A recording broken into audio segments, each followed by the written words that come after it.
Truck stop story. All right, listen. One of the biggest problems about truck stops are the truck drivers. Now,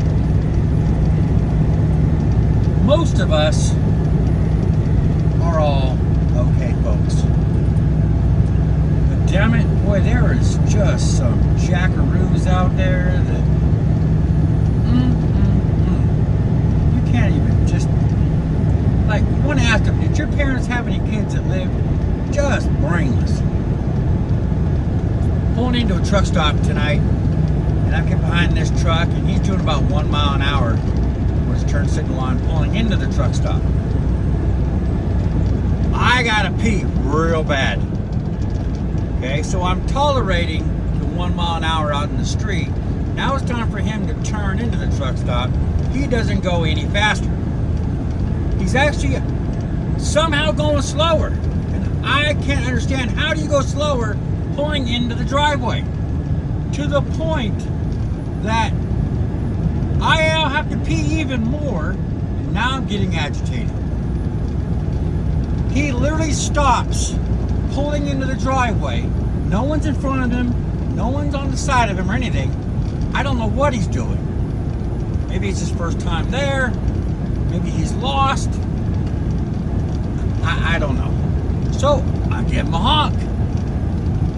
He then continues pulling into the driveway, pulls up just enough to where I can get in, and now he goes slow again. Left-hand turn signal on. We gotta go all the way around the parking lot, all the way back around to pull in to the fuel pumps. I'm gonna pee myself. I'm just gonna be honest with you. You know, it's just too much. And he's turning the first corner, going even slower. How do people go slower than one? I don't understand. Was he pushing it? You know, I don't know. So I honk at him again. And this mass of Tubalard steps out of the truck, puts his hands up in the air like I'm doing something wrong. I ain't got time for you, sir. So I turn on the inside of him, I pass him, go around, park my truck, pump number 2, hop out, run inside. There's probably some stain. I don't know. But I think I made it. I'm pretty sure. M54. Mostly made it. I come back out. I grab a protein drink. I'm staring at some Fritos, but I'm too fat. Put those away. Going to go pay for my protein drink. And here he comes, waving his arms, and he looks like that baby cartoon character, because this massive human being is missing his 2 buck teeth. He looks like a retired, overweight, obese beaver that stares at trees and cries because he can't chop them down no more. Literally, I hope his favorite vegetable was corn. That's what I hope, okay? I really hope that that man, everything that he needs them front teeth for, makes his life miserable. But by his actions, now I know why he don't have those 2 front teeth. He's running his mouth. Come on, big boy, let's go. And I look at this dude, and I just say, listen, first of all, I ain't going to jail for you in this truck stop.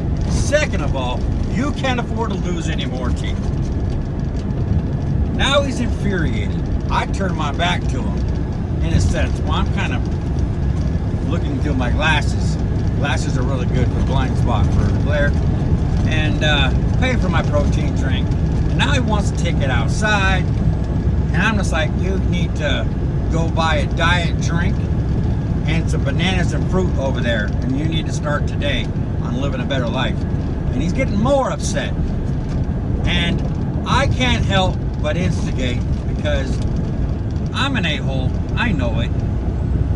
And I'm having fun with him now, Because I don't think he realized how big I was until he came around the corner and confronted me.